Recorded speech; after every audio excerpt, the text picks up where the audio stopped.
Hello guys, നമുക്കൊരു പ്രസവ വിശേഷം പറയാം. വീട്ടിൽ പ്രസവിക്കണം, നാട്ടിൽ പ്രസവിക്കണം, കാട്ടി പ്രസവിക്കണം എന്നുള്ള ടെൻഷനിലാണ് മൊത്തം മൊയ്ലിയക്കന്മാരെ കൊണ്ടുവന്നിരുത്തി ഡിബേറ്റ്. പിന്നെ ആഗോള പ്രശ്നമല്ലേ പ്രസവം. വാസ്തവത്തിൽ ഈ ഒരു വിഷയത്തിൽ ഞാൻ ഇവർക്ക് എഗൻസ്റ്റ് ആണ് കേട്ടോ. പ്രസവം എന്ന് പറയുന്നത് ഇച്ചിരി റിസ്കി ഗെയിമാണ്. അത് തമാശ കളിക്കാനുള്ള സാധനമല്ല. മരിച്ചു പിഴയ്ക്കുക എന്നൊക്കെയാണ് നമ്മുടെ നാട്ടുപുറത്തൊക്കെ പറയുന്നത്. പണ്ടത്തെ വയറ്റാട്ടിമാരൊക്കെ ഹാഫ് ഡോക്ടേഴ്സ്, മിഡ് വൈഫ്സ് ആണ്. അങ്ങനെ കുറേ ന്യായീകരണങ്ങളൊക്കെ ഇവർ പറയുന്നുണ്ടെങ്കിലും ഒരിക്കലും അംഗീകരിക്കാൻ പറ്റത്തില്ല കേട്ടോ. ഇപ്പോഴത്തെ പെണ്ണുങ്ങൾക്കൊന്നും അങ്ങനത്തെ എക്സ്പീരിയൻസ് ഇല്ലാത്ത സ്ഥിതിക്ക് ഒരു കാരണവശാൽ അത് അംഗീകരിച്ച് കൊടുക്കാൻ ബുദ്ധിമുട്ടുണ്ട്. സീരിയസ്ലി എനിക്കത് ഭയങ്കര ബുദ്ധിമുട്ടുള്ള കാര്യമാണ്. നല്ല ഭയമാണ്. അതിൻ്റെ കൂടെ തന്നെ പെണ്ണ് ഡോക്ടറാണെങ്കിൽ കംഫർട്ടാണ്. അതും ഇവർ പറയുന്നതും ഒരു പരിധിവരെ നമുക്ക് യോജിക്കാം.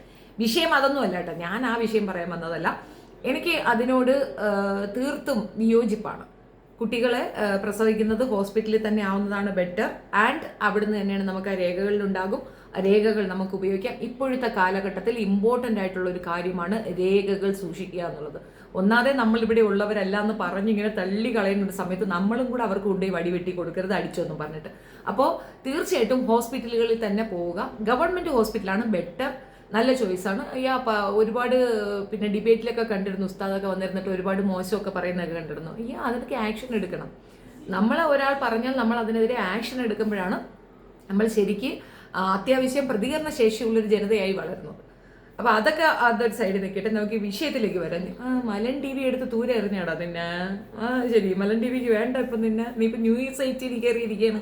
അല്ല, ന്യൂസ് 18 നിങ്ങളുടെ അടുത്ത് ഞാൻ അറിയാത്തോണ്ട് ചോദിക്കുന്നതാണ്.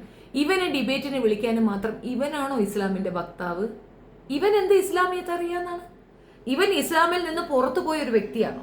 അതിന്റെ കാരണം ഇസ്ലാമിക രീതികൾ അറിഞ്ഞത് കൊണ്ടൊന്നുമല്ല. കൃത്യമായ അതിന്റെ തെളിവാണ് ഞാൻ നിങ്ങൾക്ക് കൊടുത്തരുന്നത്. ഞാനത് വോയിസ് ഇടും, സമാധാനപ്പെടുക, തരും.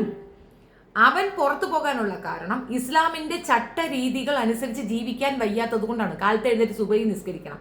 ഇവൻ കെട്ടിയ പെണ്ണ് ദൈവവിശ്വാസിയാണ്. 2 പെണ്ണുങ്ങളും ദൈവവിശ്വാസികളാണ്. അവർ സുബഹി നിസ്കരിക്കുകയായിരുന്നു. ഇങ്ങനെ അത് പറ്റത്തില്ല, ചുരുണ്ടുകൂടി കിടക്കണം, പറ്റത്തില്ല. അവൾ അതിനെ ഉപദേശിക്കും. സഹിക്കാൻ വയ്യ. ജോലി ചെയ്ത് ഭാര്യയ്ക്കും മക്കൾക്കും ചെലവിന് കൊടുക്കണം. ഉമ്മായും വാപ്പായും നോക്കണം. ദൂർത്തടിക്കാൻ പാടില്ല, കള്ളു കുടിക്കാൻ പാടില്ല. ഇതൊക്കെ ഇസ്ലാം പറയുന്ന കാര്യങ്ങളാണ്. ഇതൊന്നും അവന് വയ്യ. അവൻ ഇതൊക്കെ വേണം അറുമാച്ച് നടക്കണം. ജോലിക്ക് പോകാൻ വയ്യ. വീട്ടുകാര് മുക്കി തള്ളി കഷ്ടപ്പെട്ട് കാശ് കൊടുത്ത് എങ്ങനെയും കൊണ്ടുവന്നാക്കി അത് കംപ്ലീറ്റ് പോലും ചെയ്യാതെ ചാടി ഇറങ്ങി വന്നിട്ട് ഡാക്കിറ്റർ എന്ന് കള്ളപ്പേരും പറഞ്ഞുകൊണ്ട് ഒരു പെണ്ണിനെ പറ്റിച്ചതാണ്. ഒന്നല്ല, 2 പെണ്ണുങ്ങളെയാണ് പറ്റിച്ചിരിക്കുന്നത്. അവൻ പറ്റിച്ച 2 പെണ്ണുങ്ങൾ അപ്പുറത്ത് നിൽക്കുകയാണ്. മൂന്നാമത് 2 പെണ്ണുങ്ങളെ കൂടെ നടക്കുന്ന ആദില നൂറയും കൊണ്ട് നടക്കണം. ഈ മാതിരി എല്ലാം വൃത്തികേട് കാണിക്കുന്ന ഒരുത്തനാണോടാ നിങ്ങളുടെ ചാനലിൽ ഡിബേറ്റിന് വിളിച്ചിരിക്കുന്ന കൊണാണ്ടർ? അയാളുടെ പേഴ്സണൽ ലൈഫ് നമുക്ക് വിഷയമില്ല. പിന്നെ അയാളുടെ പ്രാക്ടീസിങ് ലൈഫ് പറ. അയാൾ പ്രാക്ടീസിങ് ആണോ? ഒരു ഡോക്ടറായിട്ട് അയാൾ പ്രാക്ടീസ് ചെയ്യുന്ന എന്താ, ഗൈനക്കോളജിസ്റ്റാ? ഒരാളുടെ പ്രസവത്തിന്റെ കാര്യങ്ങളൊക്കെ പറ്റി ആധികാരികമായി സംസാരിക്കാൻ അറിയുന്ന ഒരു കഴുതയാണോ അയാൾ? അയാളുടെ പെണ്ണ, പെറ്റവള?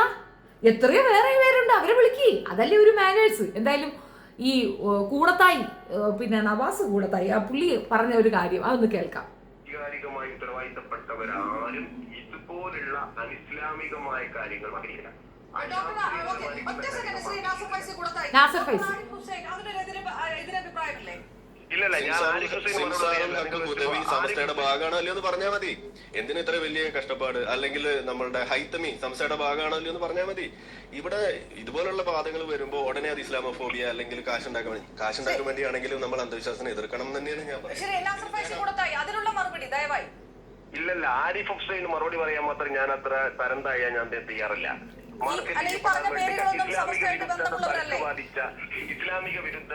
വെച്ചിട്ട് പോവണ്ണം ചമസ്തയിലെ പേരുകളിലല്ലേ വെച്ചിട്ട് പോടി.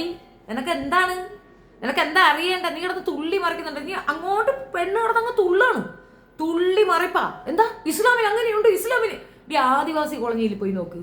ഇഷ്ടമാതിരി കൊച്ചു പിള്ളേർ പേർന്ന് ആദ്യം അതിനൊരു തീരുമാനം ഉണ്ടാക്കുക. പിന്നെ ഇസ്ലാമിന്റെ തലയിലോട്ട് പാഞ്ഞു പിടിച്ച് കയറാം. മെജോറിറ്റിയെ പിടിക്കേണ്ട. ഒരു വിഭാഗം ഭ്രാന്തന്മാരെ അതിനകത്ത് ഉണ്ട്, ഇല്ലാന്ന് ഞാൻ പറയത്തില്ല. അതേപോലെ തന്നെയാണ് ബന്ധക്കോസ്തിയും. ആശുപത്രി പോലും കൊണ്ടുപോകത്തില്ല. കൊച്ചുങ്ങൾക്ക് അസുഖം വന്നാൽ ആശുപത്രി കൊണ്ടുപോകില്ല. അത്തരം ചിന്താധാരകൾ തെറ്റ് തന്നെയാണ്. അതിനെതിരെ ശക്തമായ നടപടി എടുക്കണം. ഇതേപോലെ ഒരു ഉസ്താദ് ഒന്നുകൊണ്ട് പ്രസംഗിക്കുന്നുണ്ട്. അതിനെപ്പറ്റി വേണമെങ്കിൽ എടുത്തോട്ട് വരാം. അതൊന്ന് കേൾക്കാം. ഉസ്താദിന് എന്തൊക്കെ കാര്യങ്ങൾ പറയുന്നുണ്ട്.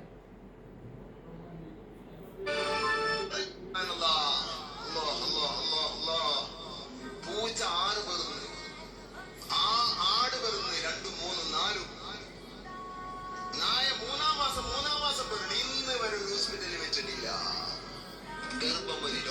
അത് ശരിയാണ് ഉസ്താദെ. ആടും പശുവും ആടും ഒക്കെ പിറന്നത് കണക്ക് നിന്റെ പെണ്ണുമ്പുള്ള പെടണമെന്നുണ്ടെങ്കിൽ അവർക്ക് ഇത്തിരി പച്ചലയും കൂടെ ഇട്ടുവിട്, ചോറും കറിയൊന്നും കൊടുക്കണ്ട. നീ മാടിനെയൊക്കെയാണ് കൂടുതൽ കിടന്ന് ഉണ്ടാക്കി പ്രോഗ്രാം ചെയ്തത്. എന്തൊരു വൃത്തികെട്ട സാധനമാണ്. ഇങ്ങനെ പിടിച്ച് ആദ്യം അകത്തിടണം. ഇങ്ങനെ പിടിച്ച് അകത്തിടണം എന്നുള്ള ഒരു മടിയും വിചാരിക്കരുത്. കാരണം പോക്കൃതർ നിന്നുകൊണ്ട് പറയുന്നതിന് ഒരു കണക്കുണ്ട്. സ്ത്രീകളെ കമ്പാരിസൺ ചെയ്യുന്നത് ആട്ടിലൂടെ മാട്ടിലൂടെയാ, ഒരിക്കലും അംഗീകരിച്ചു കൊടുക്കാൻ പറ്റുന്ന സാധനമല്ല. അപ്പൊ ഇതിനെപ്പറ്റി വളരെ എന്താ പറയണ, ഭയങ്കര വിശാലമായ ഒരു ചിന്താധാരയും പുള്ളി അതിനെപ്പറ്റി ഒരു വലിയ എക്സ്പ്ലനേഷനും ഖുർആനികപരമായ വിശദീകരണമൊക്കെ നടത്തുന്നുണ്ട്. വാസ്തവത്തിൽ എക്സ് മുസ്ലിമിനേക്കാൾ വലിയ ദോഷം ചെയ്തത് ഇത്തരക്കാരാണ്. ഇവറ്റുകളെ വായടച്ച് വെക്കിച്ചിട്ടില്ല വെച്ചാല് ഇതുപോലുള്ള അവസരത്തിൽ ബാക്കി എല്ലാവരും കൂടെ ഒന്നിച്ച് അവഹേളിക്കപ്പെടും. ഇവന്മാർക്ക് എന്തിന്റെ സോക്കേടാണെന്ന് അറിയാൻ വയ്യ. ഇവിടെ ഇപ്പം പ്രസവം അങ്ങനെ എല്ലാവരും വീട്ടിൽ പ്രസവിക്കുന്നതായിട്ട് വരുത്തി തീർക്കുകയാണ്. ഏതാണ്ട് സംഭാഷണമൊക്കെ വരുന്നത് അങ്ങനെയാണ്. പ്രസവം ഏറ്റവും കൂടുതൽ നടക്കുന്നത് വീടുകളിലാണ്. മലപ്പുറത്ത് ഏറ്റവും കൂടുതൽ വീട്ടുകളിൽ പ്രസവം നടക്കുന്നു. അതൊരു വലിയ പ്രശ്നമാണ്. അത് ഖുർആനികപരമായിട്ട് അവരെ കൊണ്ട് അത് ചെയ്യിക്കുന്നതാണ് എന്നൊക്കെയാണ് പറയുന്നത്. I don't believe. എനിക്കത് വിശ്വസിക്കാൻ ബുദ്ധിമുട്ടുണ്ട്. കാരണം എൻ്റെ കുറേ സുഹൃത്തുക്കളുണ്ട് മലപ്പുറത്ത്. അവരെല്ലാവരും തന്നെ ഹോസ്പിറ്റലിൽ തന്നെയാണ്. പറ്റുമെങ്കിൽ ഉള്ളതിൽ വെച്ച് നല്ല ഹോസ്പിറ്റലിൽ പോകാൻ തോന്നും. ഗവൺമെൻറ് ഹോസ്പിറ്റലിൽ പോലും പോകാതെ മടി കാണിച്ച് പ്രൈവറ്റ് ഹോസ്പിറ്റലിൽ തന്നെ പോകുന്നത് ഒരു ഫാഷനാക്കി കൊണ്ട് നടക്കുന്ന ആൾക്കാരെയാണ് എനിക്കറിയുന്നത്. തുച്ഛമായ കുറച്ചധികം മനുഷ്യരെ വെച്ചിട്ട് മൊത്തം കമ്മ്യൂണിറ്റി അവമാനിക്കുന്നത് തെറ്റ് തന്നെയാണ്. അത് മാത്രമല്ല, കമ്മ്യൂണിറ്റിയിലെ ഇഷ്യൂസ് സംസാരിക്കാൻ വേണ്ടിയിട്ട് കമ്മ്യൂണിറ്റി എന്നുള്ള ആൾക്കാരെ കൊണ്ടുവരിക. കമ്മ്യൂണിറ്റി വിട്ട് പുറത്തു പോയ ആൾക്കാർ അതിനകത്ത് അഭിപ്രായം പറയേണ്ട കാര്യമില്ല. ഇസ്ലാം മതത്തിൽ അങ്ങനെ എന്തെങ്കിലും പ്രശ്നം ഉണ്ടെങ്കിൽ അത് പരിഹരിക്കാൻ ഇവിടെ ആൾക്കാരുണ്ട്. അത് ആരിഫ് ഹുസൈനെ പോലുള്ളവർ പരിഹരിക്കേണ്ട കാര്യമില്ല. ആരിഫ് ഹുസൈൻ ആദ്യം പരിഹരിക്കേണ്ടത് സ്വന്തം വീട്ടിലെ കാര്യമാണ്. സ്വന്തം ഭാര്യമാർക്ക് ചെലവിന് കൊടുക്കാൻ പറ. 1ഉം 2ഉം കെട്ടി അടക്കണം അവൻ. ഇത് മറ്റേതെങ്കിലും കമ്മ്യൂണിറ്റി നടക്കൂ? ഒരു പെണ്ണിനെ വിവാഹം കഴിക്കുന്നു, അവളെ അങ്ങോട്ട് ഒഴിവാക്കുന്നു, അടുത്തതിനെ കെട്ടുന്നു, വീണ്ടും അവളെ ഒഴിവാക്കാത്തതുപോലെ അവിടെ ഇട്ടിട്ട് വേറെ പോയി ഉണ്ടാക്കുന്നു. ഇതൊക്കെ നടക്കുന്നതാണ്. വ്യഭിചരിച്ച് നടക്കാൻ വേണ്ടിയിട്ട് വേണം മതത്തിനെ ഉപയോഗിക്കുന്ന വൃത്തികെട്ടവന്മാരെല്ലാം തന്നെ മതത്തിന്റെ ശത്രുക്കളാണ്. ആ ഇരത്തിൽ ഇയാൾ ശത്രുവാണ്. ആ നവാസ് ഫൈസി കൂടത്തായി പുള്ളിക്കാരൻ അത് കറക്റ്റായിട്ട് പറഞ്ഞു. ഇവൻ്റെ അടുത്ത് ഇത്രയും ഇവനോട് സംസാരിക്കാനും മാത്രമുള്ള തരം താഴ്ച എനിക്കുണ്ടാകണമെന്ന് നിങ്ങൾ എക്സ്പെക്ട് ചെയ്യരുത്. അത് പോയിന്റാണ്. ഇവരൊക്കെ പാർട്ടിസിപ്പേറ്റ് ചെയ്യുന്ന ചാനൽ ചർച്ചകളിൽ നമ്മൾ പോകില്ല എന്ന് നിശ്ചയദാർഢ്യത്തോടു കൂടി പറയുക തന്നെ വേണം. നമുക്ക് അങ്ങനത്തെ ഒരു ചർച്ചയുടെ ആവശ്യമില്ല. നമ്മളോട് എന്തെങ്കിലും ചോദിക്കാനുണ്ടെങ്കിൽ അതിന് ഇവറ്റകളുടെ സാമീപ്യം വേണ്ട. ഇവറ്റകൾ അവിടെ ഇരുന്നുകൊണ്ട് കടാപുടാ പറയാൻ ഉത്തരം പറയേണ്ട കാര്യം നമുക്കില്ല. അത്ര ഗതി കെട്ടിട്ടില്ല എന്നുള്ളതാണ്. ഇനി ഒരു ചാനൽ വിട്ട് അടുത്ത ചാനൽ അതിൻ്റെയൊക്കെ ഷെയറൊക്കെ എനിക്കും അറിയാം. ഇനിയിപ്പോൾ അതടുപ്പിക്കല്ലേ എന്നെ കൊണ്ട്, അത്ര എനിക്ക് പറയാനുള്ളൂ. ഒരു അടക്കൽ അവന് വന്നപ്പോൾ ഇങ്ങോട്ട് ഇവിടെ തുടങ്ങിയിട്ടുണ്ടല്ലേ. ഇവനെ കൊണ്ട് നടന്ന് നിങ്ങൾ അനാവശ്യമായ കുപ്രചരണമാണ് ഈ പ്രചരിപ്പിക്കുന്നത്. ഒരിക്കലും അംഗീകരിക്കാൻ പറ്റാത്ത കാര്യമാണ് ഇത്. പ്രസവവും പ്രസവത്തോടനുബന്ധിച്ചിട്ടുള്ള അലിഗേഷൻസിനെ ഞാൻ ഒന്നും പറയാൻ തയ്യാറല്ല. ബിക്കോസ് അത് അനിസ്ലാമികമാണെന്ന് പറയുന്നവരെ പിടിച്ചകത്തിടണമെന്നാണ് എനിക്ക് പറയാനുള്ളത്. പ്രസവിക്കുന്ന സമയത്ത് അത് ജീവൻ മരണ പോരാട്ടമാണ്. അത് അനുഭവിക്കുന്നവർക്ക് മാത്രമേ അറിയുള്ളൂ. ആ ഒരു അവസ്ഥയിൽ ഒരു സപ്പോർട്ടുള്ളത് മെൻ്റലി നമ്മൾ ഡൗൺ ആയി പോകാതിരിക്കേണ്ടത് ഒരു വലിയ ആവശ്യഘട്ടമാണ്. മെൻ്റലി നമ്മളിപ്പം ഡൗൺ ആയി പോകുമെന്ന് പറഞ്ഞു കഴിഞ്ഞാൽ നമുക്കിപ്പം ക്യാൻസർ വന്നാലും നമ്മൾ ഓവർകം ചെയ്യും. മെൻ്റലി സ്ട്രെങ്തൻ ആണെങ്കിൽ നമ്മൾ ആരും സഹായിക്കാനില്ല, നമ്മൾ മരിച്ചു പോകും എന്നൊരു തോന്നൽ വന്നാൽ പോലും നമുക്ക് മരണം സംഭവിക്കാം. ഈ മരണം കൊണ്ടുണ്ടാകുന്ന നഷ്ടം, ആ അമ്മ, ആ കുഞ്ഞ് ജീവിച്ചിരിക്കുകയാണ്, ആ കുഞ്ഞിന് ഇനി ആരുണ്ട്? അമ്മയോളം വേറെ ആരെങ്കിലും വരുമോ? അപ്പം അത്തരത്തിലുള്ള ഒരു അവസ്ഥയിലേക്ക് അതിനെ കൊണ്ട് എത്തിച്ചിട്ടുണ്ടെങ്കിൽ തീർച്ചയായിട്ടും തെറ്റാണ്. അത് മതം എന്തെങ്കിലും ചെയ്തിട്ടുണ്ടെങ്കിൽ, മതവാദികൾ അതിനെ കൂട്ടുനിന്നിട്ടുണ്ടെങ്കിൽ തീർച്ചയായിട്ടും അപലപനീയം തന്നെയാണ്. പക്ഷെ ഞാൻ കാണുന്നത് മിക്കവാറും എല്ലാവരും ഇതിനെ കൈമലർത്തുന്നതായിട്ടാണ്. താല്പര്യമില്ല, ഇത് ഞങ്ങൾ വിശ്വസിക്കുന്നില്ല, ഇത് ശരിയല്ല, തെറ്റാണ് എന്നാണ്. നിങ്ങൾ തന്നെ കണ്ടിരുന്നു മഹല്ല് കമ്മിറ്റിയിൽ നിന്ന് ആള് വന്ന് അവിടെ സംസാരിക്കുന്നത്. അപ്പോൾ അതിൻ്റെ മേളിൽ പിന്നെയും അവരെ കുറ്റപ്പെടുത്താൻ കിട്ടുന്ന ഒരു അവസരമാണെന്നും പറഞ്ഞുകൊണ്ട് ചാടി വീഴുന്നത് കണ്ടിരുന്നു. ഇവിടെ ഒരു എക്സാമ്പിൾ ഞാൻ പറയാം. ഒരു വെഞ്ഞാറമൂട് കൊലപാതകത്തിൻ്റെ ഇഷ്യൂവിൽ 6-7 പേരെ കൊന്നു കളഞ്ഞ ഒരുത്തനും വേറൊരു അമ്മ മകനെ പിടിച്ചു കൊടുത്തതിൻ്റെ കേസ് കമ്പാരിസൺ നടത്തുന്നു. എന്ത് കമ്പാരിസൺ? അവൻ വെറും കൊടും ക്രിമിനലാണ്. ഈ ചെറുക്കൻ ഒരു ക്രിമിനലിസത്തിൽ ഇല്ലാഞ്ഞിട്ടും അവൻ അങ്ങനെ ഒരു കൊടും ക്രിമിനൽ ആവേണ്ടി വന്നു. അതിൻ്റെ കാരണം വീട്ടിലെ കെടുകാര്യസ്ഥയാണ്. അമ്മയ്ക്ക് അത്യാവശ്യ വിദ്യാഭ്യാസ കുറവുകളാണ് ഞാൻ അതിനകത്ത് കാണുന്നത്.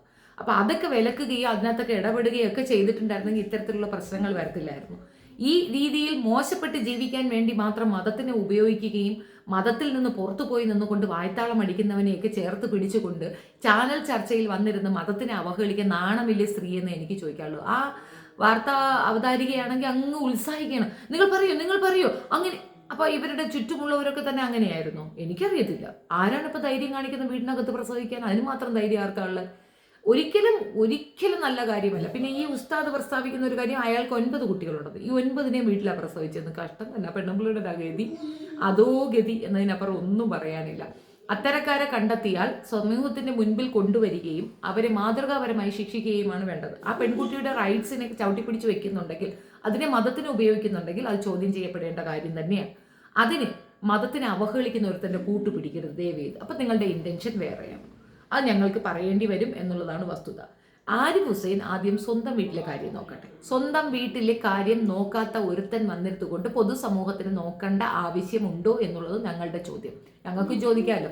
ഉമ്മായും വാപ്പായും സുഖമില്ലാതെ വീട്ടിലിടക്കുകയാണ്. 8 ലക്ഷം രൂപയുള്ള ഇവന്റെ കടം വീട്ടിയതാണ് ആ ഉമ്മ.